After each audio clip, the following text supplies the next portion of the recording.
Hey, it's your buddy Peace and Harmony with you here, picking up after the last video. Sorry about that. Going no contact successfully with the narcissist or the psychopath.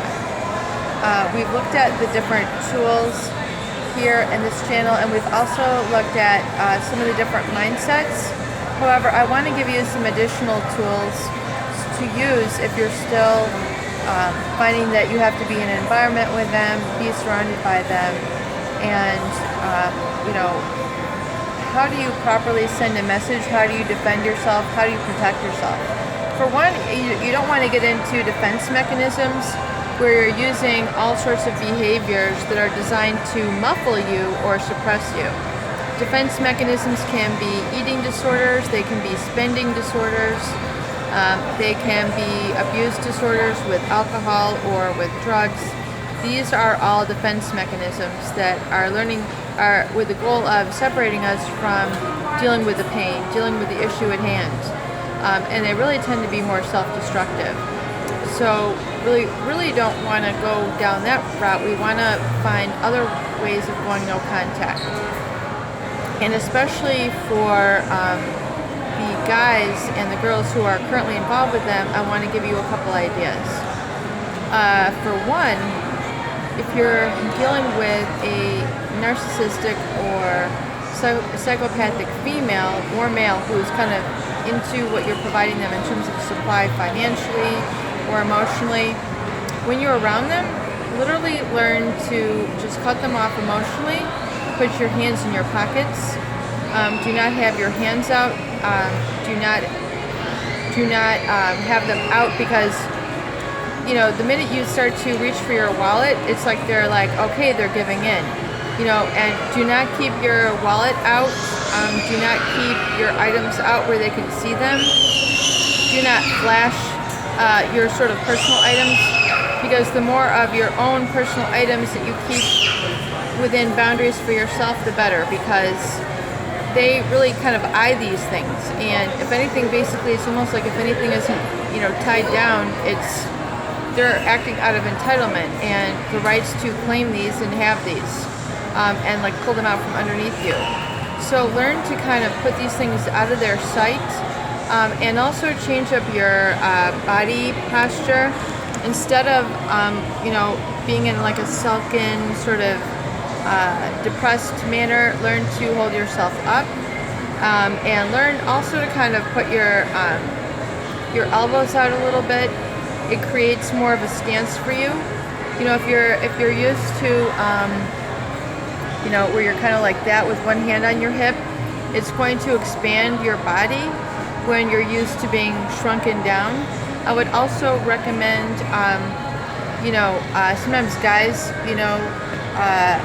if they feel weak in the presence of a woman who is taking advantage of them, they tend to keep their feet very close together.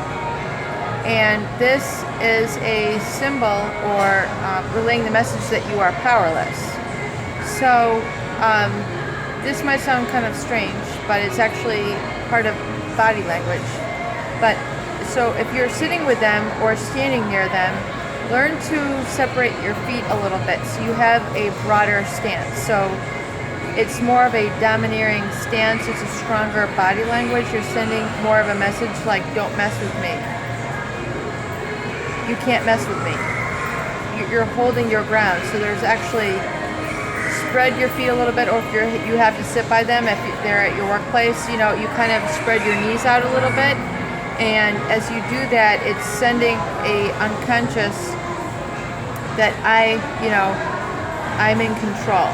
So those are the type of messages that you want to send, and that you're off limits.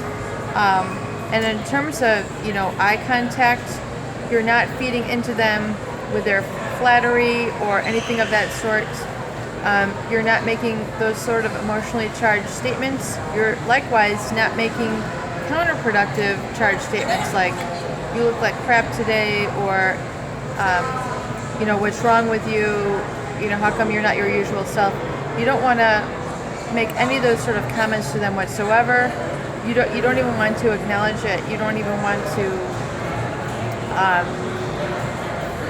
you don't even want to give it any thought. I mean, 1 second is too much.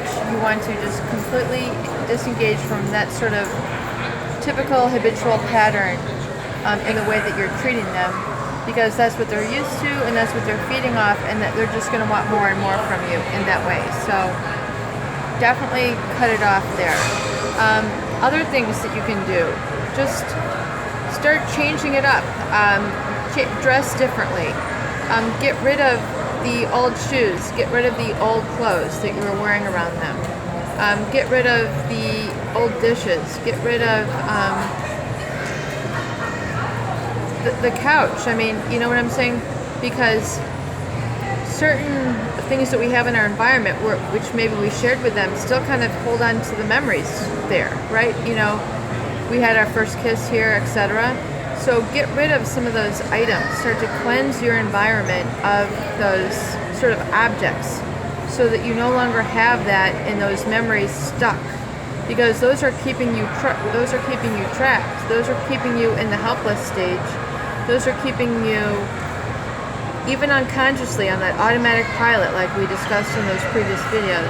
Is keeping you in that attending to that. So you want to uproot those, get those out of your environment, and start surrounding yourself with new positive items where you're creating new positive memories, because it's in the creation of new positive memories, new positive relationships, new positive thoughts about yourself, and what you can attain. You're going to eventually recreate a new sort of feeling, memory, and basically creating a new you, a new identity, a new person, and they're going to start to fall away. Their influence and their negative impact on you is going to roll off your shoulders, just like a waterfall. You're no longer going to be attached to them. It's going to take a little bit of time. It's definitely not going to happen overnight, but one day it's just going to all come together, and you're going to say, you know what? I'm getting healed of this. I am starting to feel better. I am feeling more energized. I am doing this now. I am moving on. I'm actually there. I'm actually doing it. And you're going to look around and go, awesome, I'm doing this. So little by little, you will get there. Apply the tools. Do it on a consistent basis.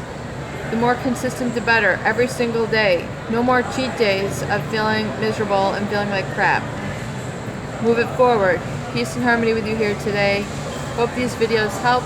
Please share and subscribe for more great tools, videos, discussion, and support.